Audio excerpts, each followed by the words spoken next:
y vas a ver que muchos inversionistas van a estar girando su vista al mercado inmobiliario. The Real Estate Hub presenta Charlas Inmobiliarias con Quique Traba, un podcast pensado para quienes buscan conocer y entender mejor el mundo de los negocios inmobiliarios. Aquí encontrarás conversaciones claras, análisis profundos y la guía responsable de un experto que entiende el sector y su futuro. Muy buenos días a todos, bienvenidos a este espacio que tenemos en The Real Estate Hub. Mi nombre es Quique Traba, director general, socio director de New Mérida, socio director de Escala Urbana, socio fundador de Urbánica, dirección de obra. Y en este espacio es que estamos justo en el marco del foro inmobiliario de AMPI Mérida, es que me siento muy feliz de recibir aquí a nuestro invitado de lujo, Alex Cervantes. Alex, si me permites, te voy a presentar antes de cederte la palabra. El maestro Alejandro Cervantes cuenta con más de 13 años de experiencia como economista y estratega de mercados. Actualmente es director ejecutivo de análisis cuantitativo en Grupo Financiero Banorte, institución en la que ha desarrollado modelos de machine learning e inteligencia artificial aplicados al análisis macroeconómico y financiero de México. Antes de Banorte colaboró en el Banco de México y en Banco Azteca, liderando proyectos de analítica en sistemas de pagos y de adopción de productos digitales. Es economista por el ITAM, con maestría en economía y en finanzas por NYU Stern, además de un diplomado en alta dirección por el IPADE. En el ámbito académico ha impartido cursos en la UNAM y es un activo divulgador económico.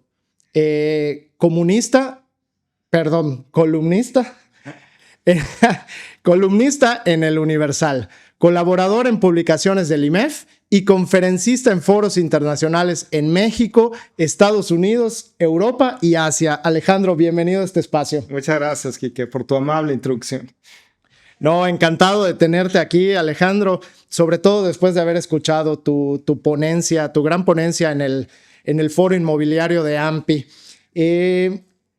Hoy nos compartiste un análisis macroeconómico de manera sorprendente.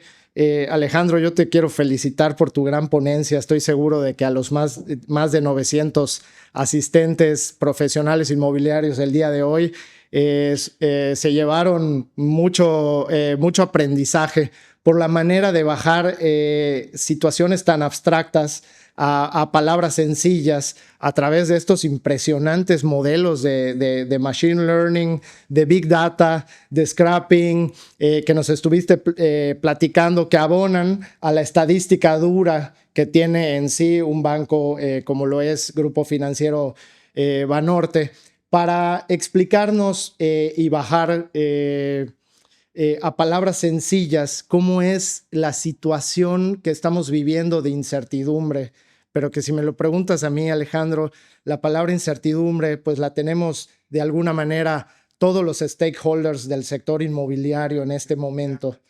Y no somos expertos economistas, ¿no? Entonces vemos noticias, vemos muchas temas de narrativas muchas veces incorrectas. Tú hoy desmitificaste alguna de estas. Pero si me lo permites, yo quisiera que para nuestra audiencia trajeras la mayor cantidad de claridad posible detrás de los factores internacionales y nacionales que abonan a esta sensación de incertidumbre que estamos viviendo este 2025. Bueno, primero que nada, muchísimas gracias por la invitación, Quique. Para mí es un gusto estar en tu podcast. Y yo creo que tienes toda la razón. O sea, hay muchos mitos de la economía mexicana que creo que vale la pena confrontar y, como tú bien dijiste, desmitificarlos.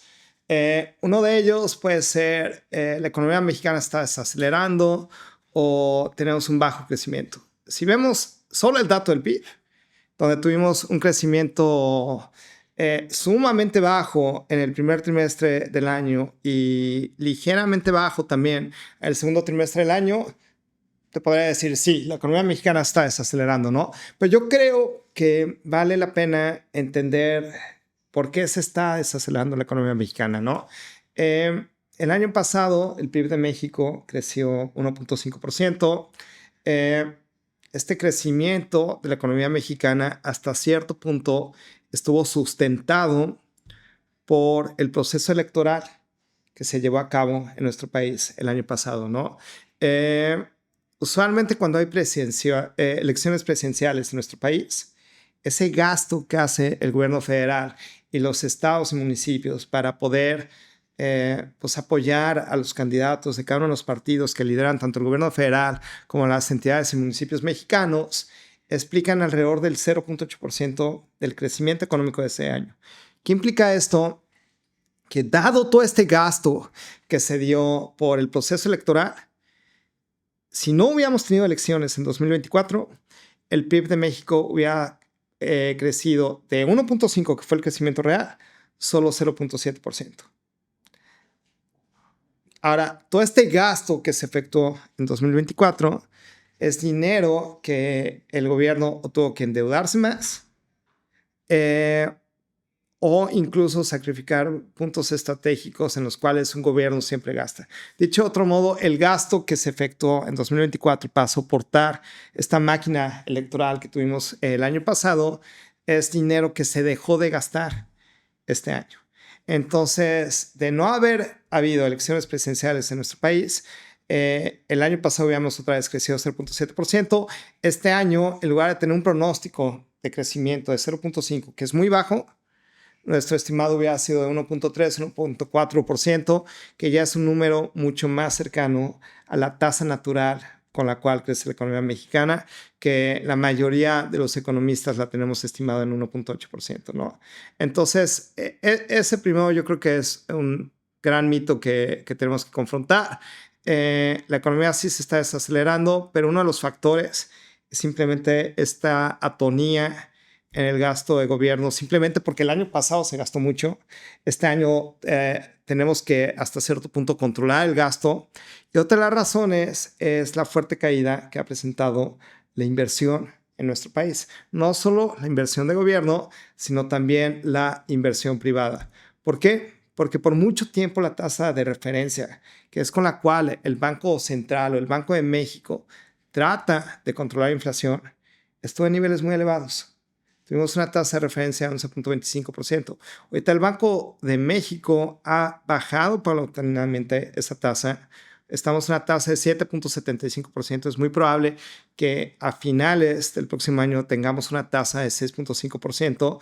Pero estos fuertes incrementos que dio el Banco Central a la tasa de referencia hasta cierto punto nosotros lo estamos viendo ahora en función de una inversión mucho más baja. Pero por el otro lado, tenemos una dinámica muy favorable del gasto de las familias mexicanas, ¿no?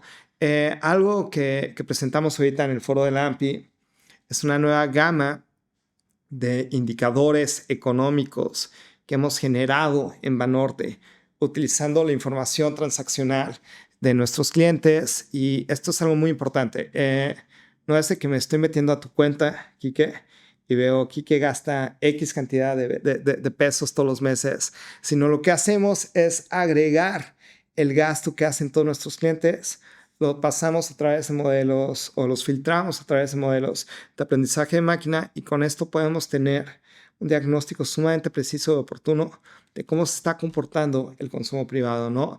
¿Qué es lo que nos muestran estos indicadores de Banorte? Es que no hay actualmente un sector en el que los hogares mexicanos estén gastando, que esté en contracción, y no hay ninguna entidad federativa donde ahorita se esté gastando menos de lo que se gastaba el año pasado. Entonces, uno de esos mitos que tenemos que confrontar es que realmente, a pesar de esta desaceleración económica que viene simplemente por un menor gasto de gobierno y por una inversión que está en atonía, pero por una política monetaria que implementó el Banco Central antes, el gasto de las familias continúa siendo sumamente sólido. Ese parece un indicador excelente. Es una de las grandes noticias que nos dejó tu ponencia del día de hoy. Y siguiendo con este tema de las narrativas negativas, que yo, bueno, los que me conocen saben que soy un enemigo de tener una narrativa negativa, sobre todo cuando no es sustentado, ¿no? Pero quiero aprovechar en este sentido de combatir estas narrativas para precisar algunos puntos. Y si me permites, te extiendo 2 preguntitas, que una es, tú comentas, me parece que utilizaste la palabra desaceleración. Ajá. Ronda en el mercado, bueno, no en el mercado, sino entre la gente en general, la palabra recesión. A mí me gustaría que nos explicaras qué configura una recesión económica, ¿no? Para entender, aprovecho de desmitificar esto porque, por ejemplo, en mi cancha me la paso desmitificando la gente que dice que hay una burbuja inmobiliaria cuando puedes estar hablando de una corrección de mercado por niveles de oferta y demanda, ¿no? Ajá. En ese mismo sentido, la palabra recesión, estamos en este momento en recesión económica. Ando viendo también algunas rescisiones de contrato, por eso que la palabra recesión. La recesión es una realidad hoy por hoy en México. Se llegó a configurar una recesión económica. La estamos viviendo. Crisis económica, estamos todavía más lejos de eso. ¿Nos podrías ayudar a discernir entre estos conceptos? Claro que sí, Quique. Mira, hay varios conceptos de recesión económica. Uno que es el más simple, que es recesión técnica, es 2 trimestres consecutivos del PIB cayendo. Eso no se ha dado. En el último trimestre, el año pasado, sí tuvimos una ligera contracción del PIB respecto al tercer trimestre del año, pero la economía mexicana creció 0.2% en el primer trimestre de 2025 y 0.4% trimestre contra trimestre en el segundo trimestre de este año. Entonces, este concepto de recesión técnica no llegamos a él.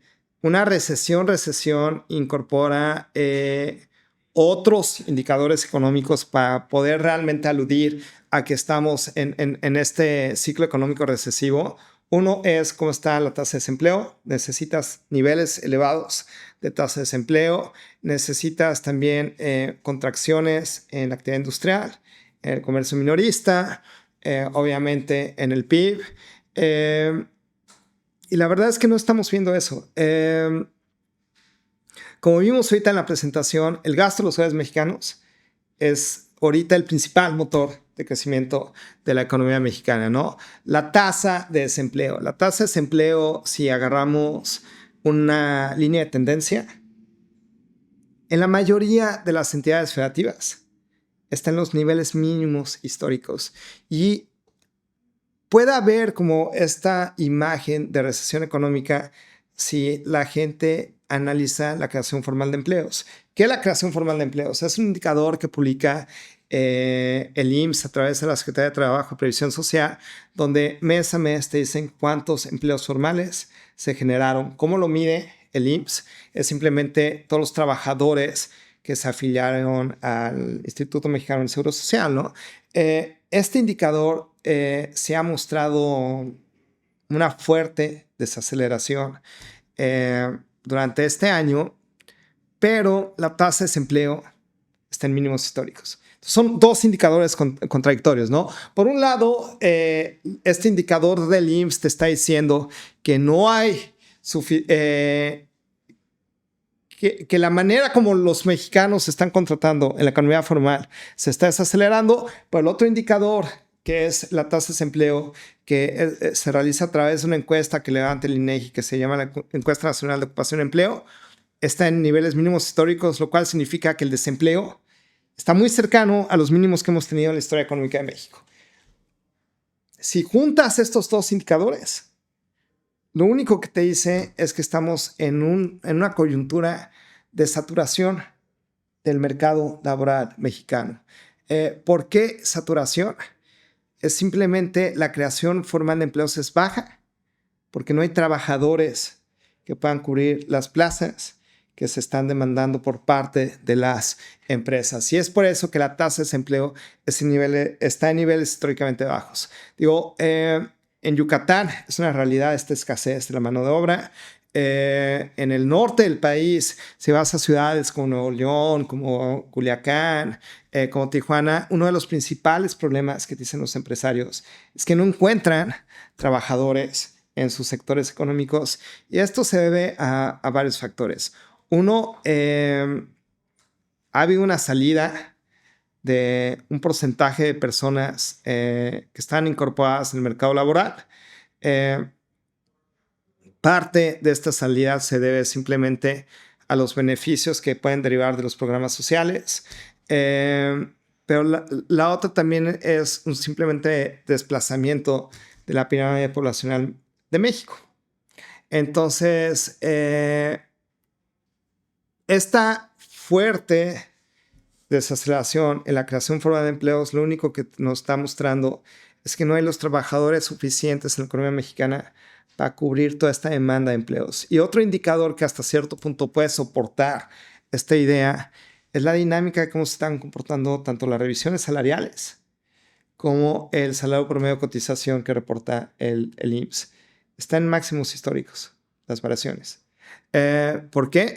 Simplemente porque, dada esta escasez de empleos, las empresas tienen que trabajar más a los trabajadores que sí están buscando un empleo simplemente para llenar estas vacantes. Entonces, ese es un indicador que hasta cierto punto puede soportar la idea de que en México no hay esta recesión, ¿no?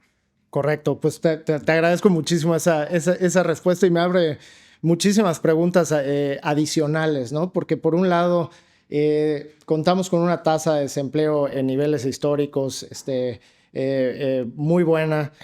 A través de este mecanismo tan impresionante que tienen para medir, estamos viendo que las familias están gastando dinero en todos los sectores, no se aprecia contracción en ninguno de estos sectores. Y ahora, bajándolo al punto de vista siguiendo con la línea de la incertidumbre y bajándolo al ahorrador / inversionista, ¿no? En los bienes raíces, pues siempre tendemos a ver a nuestro sector como, pues de alguna manera, una competencia o una alternativa a los mercados financieros, ¿no? Cuando los instrumentos financieros están pagando muy bien, el ahorrador o el inversionista pues prefiere, como tú lo mencionabas, con tasas de 11.25 en CETES, pues dejar ahorrado el dinero, aparte, ¿no? Es algo que no tiene riesgo, ¿no? O sea, no es algo que tú tengas que estar viendo en tu portafolio todos los días. O sea, si compras una acción, de un día para otro puedes tener caídas de 1 o 2%. CETES es una inversión sumamente segura, ¿no? Claro, la tasa libre de riesgo, ¿no? Justo eso, exactamente. Y en este entorno que tú comentabas, una tasa de 11.25%, tienes que ser un muy buen inversionista, sí, para garantizar ese rendimiento en otros instrumentos, ¿no? Y sobre todo para que el delta valga la pena el riesgo, ¿no? Uh-huh. Y bueno, los que, pues, digo, y aquí va el fenómeno extraño, ¿no? La atonía que mencionabas hace un momento, porque adicional a estos indicadores positivos que mencionas, pues también pareciera que México está manejando de manera muy buena la relación con Estados Unidos. El tipo de cambio está muy bien. Pareciera la tasa efectiva que tiene México en temas comerciales, ¿no? Lo comento porque esta incertidumbre, y ahorita nos metemos a hablar un poquito del tema comercial, pues tiene nervioso a todo el mundo, pero la tasa efectiva de México es una de las mejores en el mundo, creo que detrás de Irlanda y Singapur, pero pues su primer socio comercial somos nosotros. Y los números parecieran alentadores.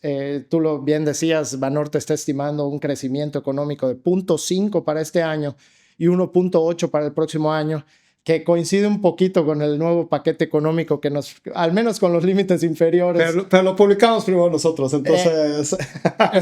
Estoy consciente, porque además soy un ávido seguidor de Norte Económico y mi shot semanal, el shot que publican todos los lunes, por cierto, muchas felicidades porque nos ayuda a los que no somos economistas a estar como que al orden del día, pero publica, bueno, ellos estiman entre 0.5 y 1.5 y para el próximo año entre 1.8 y 2.8, es alentador. Si me lo preguntas a mí, son alentadores los números del próximo año.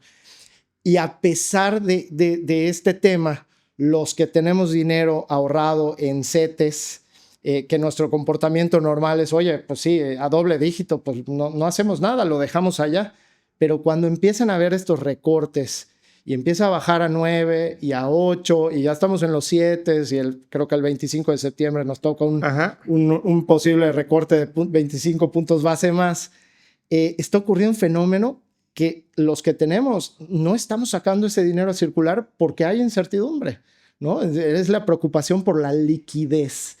Entonces, no sé si pudieras comentar al respecto a nuestra audiencia, que pues prácticamente son interesados en el sector inmobiliario, sean desarrolladores, sean asesores inmobiliarios o sean potenciales inversionistas o familias buscando pues invertir en vivienda. ¿Cuál sería tu recomendación para ellos? Mira, yo creo que comentaste un punto sumamente relevante. O sea, la política monetaria del Banco de México que implementó justo en estos periodos de altas inflaciones que llevaron la tasa de referencia a 11.25%, realmente hizo que hasta cierto punto nosotros ahorradores nos volvíamos muy flojos en términos de ver alternativas de inversión, ¿no? Por esto que comentábamos. O sea, que un instrumento de gobierno con cero riesgo te dé una tasa de 11.25% es extraordinario, ¿no? Ahora, Banco de México ya empezó a recortar tasas, ¿no? Usualmente hay un rezago entre 12 y 18 meses entre los que vamos a ver que este recorte de tasas del Banco de México se va a ver reflejado en la economía real. Pero ya lo estamos viendo en otros indicadores crediticios, ¿no? En el caso de nosotros, Banorte, para ciertos productos de una canasta de clientes que cumplen ciertos requisitos, hemos bajado también de manera muy drástica la tasa que pueden accesar a un crédito hipotecario. Creo que ahorita la tasa es de 9.34%, que es una tasa sumamente baja. En algún momento teníamos una tasa de 10%, que incluso una tasa que estaba por debajo del fondeo. Dicho de otro modo, Banorte podía estar sacrificando dinero simplemente para otorgar estos créditos hipotecarios. Pero en este entorno de recortes de tasas para los ahorradores, ya va a ser mucho más atractivo buscar otros mercados de dónde invertir tu dinero. Mira, te voy a poner un ejemplo, que el ejemplo soy yo.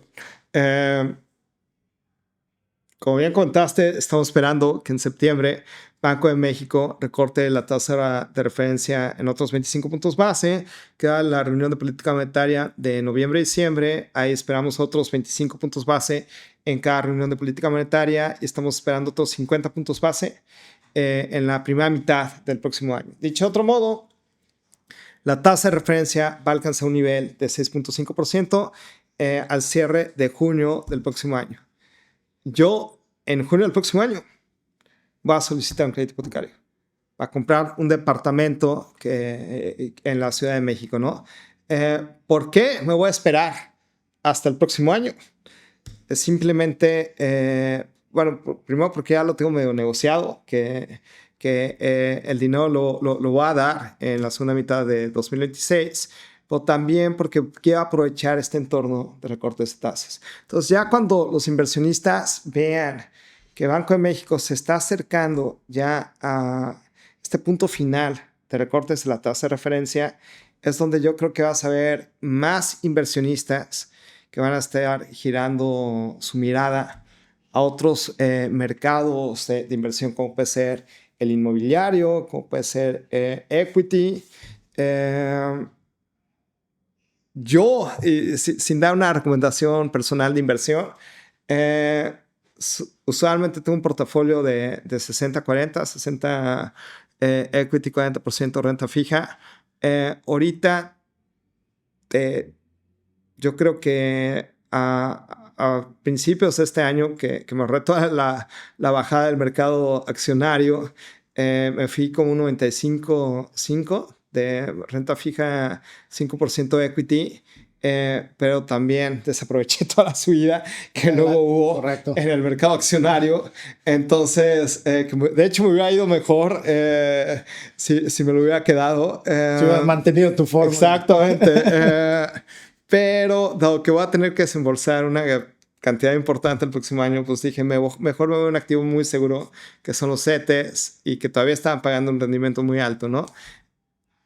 El próximo año yo creo que vas a ver inversionistas más tomadores de riesgos, van a empezar a voltear a ver más a equity, a derivados, incluso a hacer trading de FX, y definitivamente en esta coyuntura donde el gasto de los hogares mexicanos continúa siendo sumamente sólido, que es el primer indicador que hasta cierto punto alude esta fortaleza del sector inmobiliario, la expectativa es de que esta tendencia al alza en los precios de la vivienda va a continuar, y vas a ver que muchos inversionistas van a estar girando su vista al mercado inmobiliario.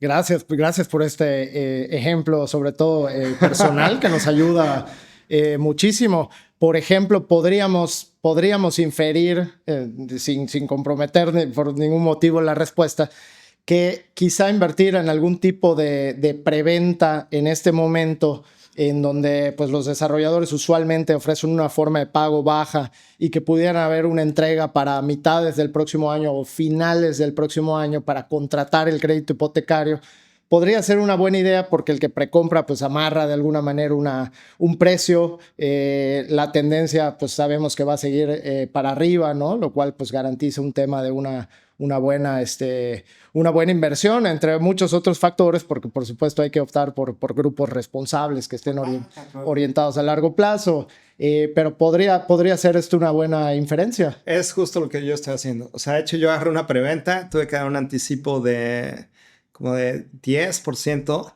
El monto total acordé liquidarlo en julio del próximo año.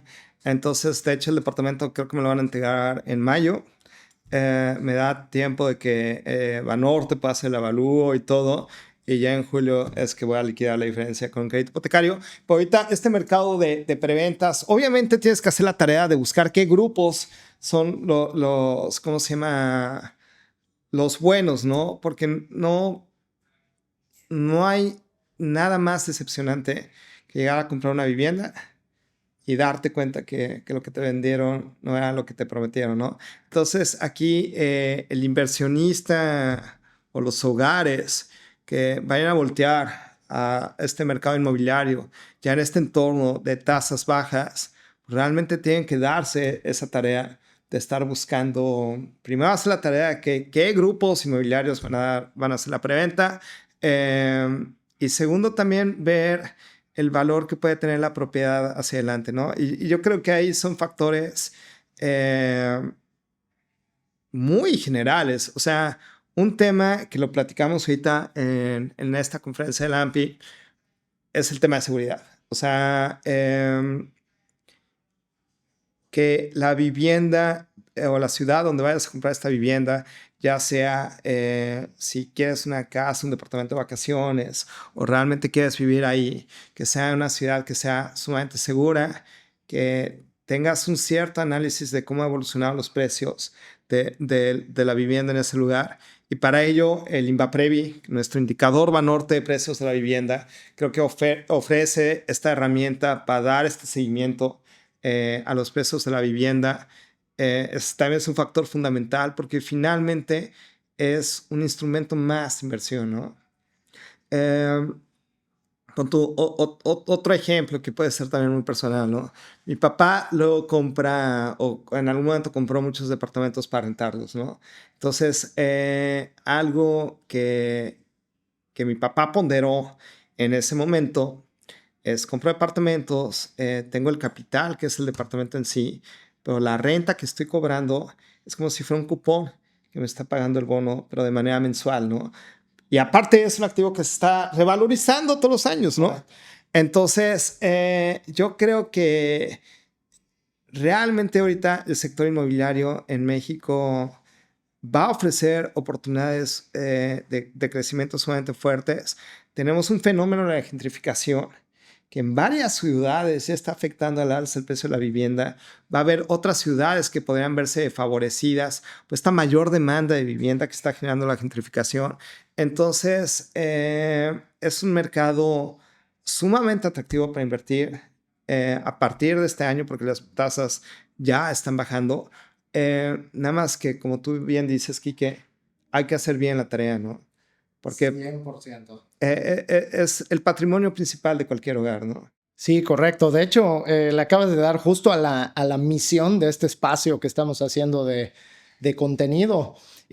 Principalmente lo que perseguimos es poder darle a la audiencia la mayor cantidad de valor posible para que aprendan sobre todo a hacer una buena inversión, porque no se trata de algo menor, es el patrimonio de las familias. Y como tú bien dices, no son muchas veces las que una familia puede llevar a cabo un proceso de compra. De hecho, la estadística nacional es muy baja al respecto. Te podría decir que no todos logran una compra de un bien raíz en la vida, ¿no? Entonces, los usuarios de los servicios inmobiliarios merecen experiencias pues completamente positivas, ¿no? Y hemos estado abordando justo este tema para hacer bien la tarea, como tú bien dices, de hacer un due diligence del grupo inmobiliario, buscar que sean grupos que hayan entregado proyectos en el pasado en tiempo y forma, ¿no? ¿Y cuál es la forma? Oye, muchas veces ves los renders con los que se publicitó la preventa y como tú bien dices, ¿no? Y la realidad, y eso es jugarle a ver quién encuentra las 27 diferencias. Entonces, y fíjate que una de las cosas que más le recomiendo a los asesores inmobiliarios, sobre todo porque ellos se dedican a esto de manera profesional y a veces pues el inversionista pues puede tener hasta cierto punto una excusa de no saberlo, pero un asesor inmobiliario profesional sí tiene que hacer un due diligence mucho más extenso de los productos inmobiliarios que recomienda, sobre todo en preventa. Y hay una pregunta que no están haciendo y que me interesa mucho que la gente los asesores inmobiliarios empiecen a preguntar, que es ese proyecto inmobiliario, ¿cómo se financia? ¿No? Es decir, el proyecto inmobiliario o el grupo inmobiliario trabaja con crédito puente, ¿cómo diseña su planeación financiera? ¿Cómo diseña su mezcla ponderada del capital? Porque luego surgen muchos grupos improvisados que creen que van a poder financiar un proyecto inmobiliario con el dinero de la preventa y pues los que nos dedicamos a esto sabemos que todo lo contrario, ¿no? Yo en lo personal, bueno, soy cliente de Banorte desde hace 20 años. Pero desde hace 6, 7 años soy cliente del área de crédito puente. ¿Y por qué sugiero esto? Porque he podido percibir cómo cuando el equipo de Banorte viene y se meten hasta la cocina del proyecto, pero no como algo intrusivo, sino yo, a ver, voy a bajarlo más. Uno de los hitos que yo más festejo en un proyecto inmobiliario es cuando salgo de un crédito, de un comité nacional con una carta de términos de un crédito puente aprobado.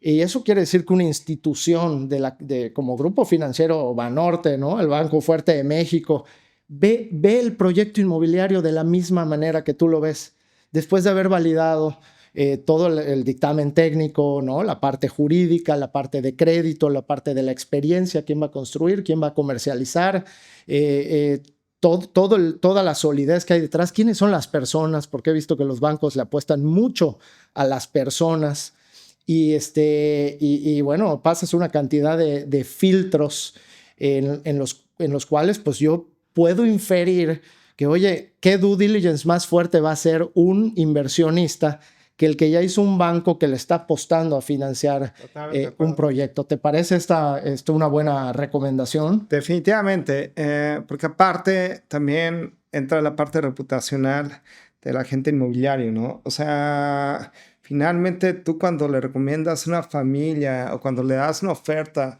de vivienda que pueda adquirir, tu reputación está en juego, ¿no? Y no hay nada más valioso para un profesionista que tu reputación en lo que vendes, ¿no?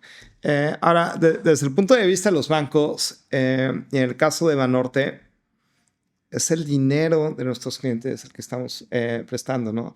Entonces, pues realmente este due diligence que hacemos para otorgar estos créditos puente, hasta cierto punto lo hacemos de una manera tan estricta porque sabemos de quién es ese dinero, ¿no? Ese dinero no es del banco, es de esos clientes que están depositando su confianza en nuestra institución financiera para poder hacer su dinero crecer, ¿no? Y nos honra muchísimo, mi estimado Quique, que haya sido cliente de nosotros desde hace tanto tiempo. Y hasta cierto punto es por eso que Banorte tiene esta cartera de vencida tan baja en los créditos hipotecarios, ¿no? Menor a 1%, que creo que ninguna institución financiera en México puede jactarse de decir eso, ¿no? Y que además en Yucatán están en primer lugar de colocación de créditos hipotecarios. Sí. Realmente, digo, el crédito hipotecario para un banco es un instrumento sumamente noble. Como te comenté, en este entorno de tasas, cuando Banco de México las tenía en 11.25%, incluso Banorte otorgaba créditos a una tasa más baja que el fondeo. ¿Qué implica esto? Que hasta cierto punto el banco podría estar prestando ese dinero que le está prestando a las familias mexicanas a otras instituciones financieras y generar más ingresos. ¿Por qué lo estábamos haciendo con los hogares mexicanos? Simplemente porque nosotros queremos profundizar la relación que tenemos con nuestros clientes y sabemos que el que una familia pueda adquirir un hogar, una vivienda, es como ese principal canal de inversión que va a poder incluso transmitir a sus hijos, ¿no? Entonces, para nosotros eso es fundamental. Alejandro, quiero agradecerte este espacio que nos has brindado el día de hoy y también agradecer de verdad a Banorte todo eso que comentas. Yo lo veo y esa relación que he tenido con el banco, que el banco lo forman pues, grandes personas, ¿no? Y la verdad es que me he podido encontrar con siempre una actitud de ver el cómo sí, siempre dentro de un marco, como tú bien comentas, de responsabilidad de principio a fin, porque entienden lo que está en juego, que es el dinero de sus ahorradores. Y vaya que tienen fama, además, en el segmento inmobiliario de ser el banco más estricto para prestar un tema de crédito puente. Pero la verdad es que me he encontrado un banco muy proactivo, con ganas de hacer bien las cosas, de representar fuerte a nuestro país. Y yo creo que eso es lo que ha venido reflejando esos grandísimos lugares que han venido ganando a nivel nacional y en la Plaza Yucatán. Para despedirnos de nuestra audiencia, Alejandro, siempre me gusta terminar con alguna reflexión. Y en términos... Para quitarnos esta telaraña de, pues quizá la incertidumbre es algo, yo comentaba que la incertidumbre es algo que lo único constante es el cambio, ¿no? Y el futuro siempre genera incertidumbre, pero de alguna manera en los bienes raíces, siempre la constante que también he escuchado es híjole, debí de comprarlo, ¿no? Si lo hubiera comprado, de hecho hay una frase ahí de que la mejor inversión inmobiliaria siempre es de hace 5 años para atrás, ¿no? No recuerdo el autor, pero a ver, en 2021, ¿no? Que vivíamos la pandemia y había ¿qué mayor incertidumbre podemos tener? Porque en este momento la sentimos fuerte, pero no es mayor la incertidumbre que vivimos en tiempos de pandemia, y los que invirtieron en bienes raíces al menos en pandemia, pues hoy están súper felices de lo revalorizados, ¿no? Como tú bien comentabas, el instrumento financiero, y que yo soy usuario de los instrumentos financieros también, porque me gusta diversificar mi portafolio. Por ejemplo, un pagaré bancario o un CETE a 28 días, pues metes un capital y si retiras mes con mes los réditos, pues está muy bien y puede ser incluso superior a lo que probablemente un bien raíz te deje, no sé, un 6% en cuestión de rentas. Pero cuando retiras ese capital del instrumento financiero, retiras ese mismo capital, ¿no? Entonces, en comparación con un bien raíz que cuando retiras o decides revenderlo, pues puedes tener un mayor valor de capitalización, ¿no? Entonces, pues te preguntaría, ¿qué hacemos con esta incertidumbre? ¿Nos la sacudimos? ¿Nos informamos mejor para dimensionarla correctamente? ¿Informarnos para tratar de desmitificar todo esto que has venido comentando? ¿Qué reflexión le podrías dejar a la audiencia? Mira, yo creo, Quique, que la información siempre es oro, ¿no? Sí existe hasta cierto punto un velo en ciertos sectores económicos y sociales de pensar que la situación económica es más precaria que lo que realmente es. Yo creo que algo fundamental es tratar de voltear a ver otro tipo de indicadores, tal vez una gama más de indicadores, no enfocarnos en solo un lado de la esfera, sino poder ver toda la esfera en su conjunto. Y respecto a la incertidumbre, sí fue un factor que nos afectó a todos a raíz de la pandemia del COVID-19, pero yo creo que gran parte de esta incertidumbre ya se está disipando. Sí hay mucha incertidumbre respecto a qué es lo que va a pasar con México, con Trump como nuevamente presidente de Estados Unidos. La realidad es que, como bien comentaste, México ha sido de los principales países que se han favorecido por esta política arancelaria de Donald Trump. El arancel, la tasa efectiva de arancel que está pagando México está entre 4 y 5%, que es la tasa más baja de todas las economías que exportan bienes y servicios a Estados Unidos, ¿no? La tasa efectiva es de 18% para China, nuestro principal competidor en el mercado norteamericano, ¿no? Entonces, yo creo que gran parte de esta incertidumbre se va a ir disipando en la medida que la gente pueda percibir que la situación económica es mucho más favorable que lo que puede decir un número como el PIB, que sin entender por qué ese número ahorita está ligeramente abajo, nos puede dar una imagen de desaceleración. Yo creo que parte es informarnos más, ver otro tipo de indicadores, cómo se está comportando el gasto de las familias, cómo está comportando el mercado laboral mexicano en su conjunto. Y con ello yo creo que mucha gente va a poder voltear a ver de una manera sumamente atractiva el sector inmobiliario, tanto este como el próximo año. Alejandro, muchas gracias por este mensaje. Si te parece bien, dejo la invitación abierta para una plática posterior y nos despedimos de nuestra audiencia. Por favor, a todos los que nos siguen, háganos el favor de darle suscribirse a nuestro canal, compartir si piensan que este contenido fue de valor, y esténse atentos porque vamos a estar publicando mucha más información de valor para todos ustedes, inversionistas, ahorradores, usuarios de servicios financieros, asesores inmobiliarios, desarrolladores inmobiliarios. Este canal es para ustedes. Mi nombre es Quique Traba y de este espacio promovido por The Real Estate Hub, en nombre de New Mérida, en nombre de Urbánica y en nombre de Escala Urbana, les doy la más cordial gratitud por habernos acompañado el día de hoy. Gracias por escuchar Charlas Inmobiliarias con Quique Traba. Si este contenido te aportó claridad, suscríbete, comparte y acompáñanos en el próximo episodio.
y vas a ver que muchos inversionistas van a estar girando su vista al mercado inmobiliario.